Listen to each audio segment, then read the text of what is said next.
So for those that are unaware, this Friday night is the AFL's State of Origin charity match for the bushfires that were, decimating New South Wales a couple of months ago. I think they're still going, but the worst of it's kind of over now. And I want to talk about why the AFL needs to have this kind of charity game, this kind of State of Origin game, as well as a couple of other things that kind of overall make this topic about the AFL and the lack of personality within it from its players, and how that the clubs and the AFL themselves don't really allow players on a larger scale or even just a smaller scale to show any kind of real personality in the game. I mean, when you really look back and actually think about it, the last player to really address their personality and be themselves within the media was Jason Ackermanis, and he retired 10 years ago. So I think it's time we take a look at what the AFL can do, what clubs can do, and why this game in particular is really, really important to the AFL landscape.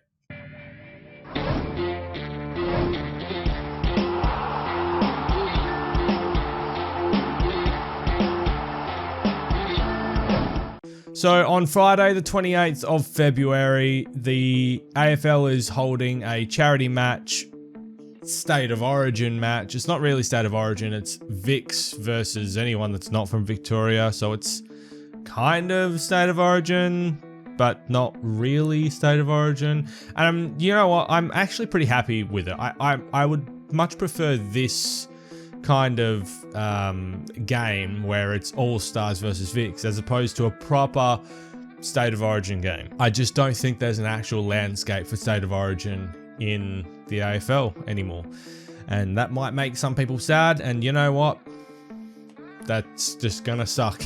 However, I do see a potential for a yearly, if not maybe bi-yearly, charity match where State of Origin in its current format, Vics versus All Stars, comes about. Now, just quickly before I want to jump into the topic, I do want to let you guys know that we are going to be holding a watch party for the State of Origin match. Welcome back 2020 footy. It's awesome. We've got some really cool stuff lined up for you in the coming weeks leading up to the launch of round one. So like I said off the start, really the last player that actually showed any genuine personality within the media landscape was probably Jason Ackermanis.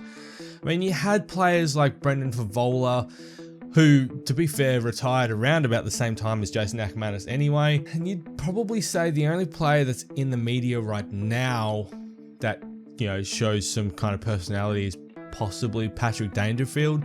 But you just never know whether that's a fake persona that he's put on or whether that's genuinely who he is. And unfortunately, with the entire media training and everything that the clubs put their players through, you never get any interesting answers, any interesting conversations from any players at any stage during their careers. Now, generally speaking, a lot of people that will argue, for this trained media personality type where there's not one player standing out amongst the rest, is the fact that it's an 18 or 22 team sport on the day. I do agree that a game of footy is not won by one player, unlike say the NBA where, LeBron James can carry a team to victory.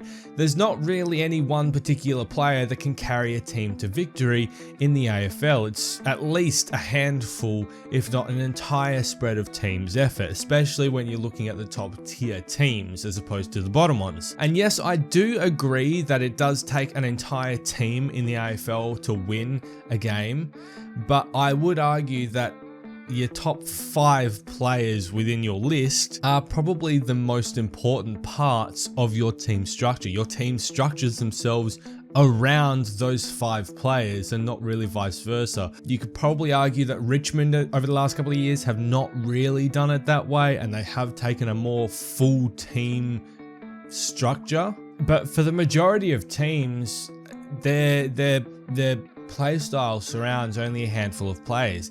And even then, on the day, it takes a team effort to be able to win the games and everything. Your marketing for clubs and everything generally revolves around 5 players as well, not an entire team. You don't really market your lesser known players. I want to give an example. I feel like I need to give an example as to why I feel this is kind of important and why I feel that the AFL is kind of missing out on something here with regards to bringing some personality to the game, bringing some personality to the players, and bringing some involvement to the fans. I'm just going to rattle some names off the top of my head from, say, one team. We'll use the Premiers in Richmond. They are pretty much going to be the most popular team in the sport. You know, the reigning Premiers. They're going to be talked about all year. Now, if you wanted to bring some more exposure to your club, whether it be more fans coming to games or more fans signing up for memberships, you kind of want some standout players in the media talking, whether it's talking crap to other teams or other players specifically, to build up those hype moments for games that are coming up, like your marquee moments. So if Richmond versus Collingwood, you want someone like Cochin, you know, talking crap about Pendlebury getting old and not going to be able to cut it anymore. And if it backfires, big deal, it backfires. It's not like it matters to Cochin whether his words or anything actually mean anything. It's just media hype. It brings more people to the game, brings more members to the clubs. And you know what? It gets the Pies supporters fired up to come to the games to cheer on Pendlebury. It makes these rivalries that we've lost in the AFL. The rivalries that we have in the AFL right now are just playing rivalries. And they're only playing rivalries for top teams of 3 years. I mean, the last great one that we actually had was Hawthorn and Geelong, and that's because both teams were right at their peaks for close to a decade with each other. I mean, it was a rivalry that you spoke about every single time they played because they were 2 top tier teams and one team just couldn't beat another team for many years. And don't get me wrong, that kind of rivalry is really interesting to talk about, but we don't have those kinds of rivalries in the AFL anymore. The only one that we actually have is Adelaide versus Port Adelaide, and that's been like that since Port Adelaide's inception. But there's no player rivalries in those games. There's no, I want to see Ollie Wines take on Rory Sloane head to head. They don't care. It's just another team. There's no passion against other teams from players. There's no passion from players in the media. And I feel that's kind of lost on us. It's all well and good me asking for this and the media are asking for this, because the media does talk about how stale players are with regards to comments and everything. But the problem is the mainstream media, when they do finally get anything remotely interesting, they blow it completely out of proportion. Which, to be fair, I don't mind. I just wish that the clubs minded less. A little bit of heated discussion between players and between clubs and presidents and CEOs and whatever, just to spruik up some rivalry, isn't going to affect any sponsorships at all, as long as it's kept within a line and nothing that you say crosses that sort of line, which would never need to happen. You're just saying, this player is no good, it's past, he's past it, or you can't touch him, I'll run circles around him, or just stupid stuff like that. It doesn't even have to be anything remotely relevant. It's just stupid stuff like that to fire the fans up. I really think the AFL is missing an opportunity here, and it brings me back to the AFL charity match, because last year and the year before we had AFLX. Now, I know that AFLX went down really, really sourly with the general AFL fan base, but I loved it. I mean, don't get me wrong, I didn't like the gameplay. I hated it for the gameplay. The game itself was stupid. But what I did love was the amount of personality, particularly last year, that the players brought to AFLX. We haven't seen that in the AFL in 20 years.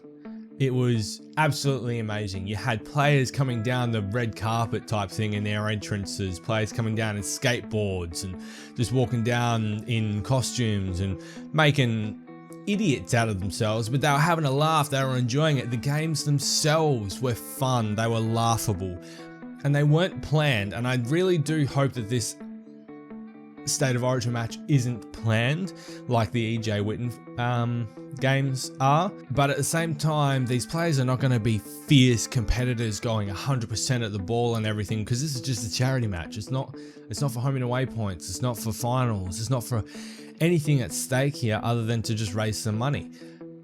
But I think you could raise a lot of money if you let the players be themselves. And if you want the players to be themselves, this is a comment to the media and to the clubs: shut up. I'm gonna leave this one here because I am very out of practice and I can't really speak at all at the moment. So I don't think I'm gonna have another video coming out before the watch party. So unless I do, we will see you in a live setting in the watch party. The week before round 1 hits, we are going to be doing a massive live stream going through all of our preseason predictions and club previews and so on and so forth. So make sure you check that out. That's the week before round 1 starts. So I think it'll be on something like the 11th or something like that. And we can go from there. So thank you very much for tuning in, checking this out, and we will see you on Friday. Bye.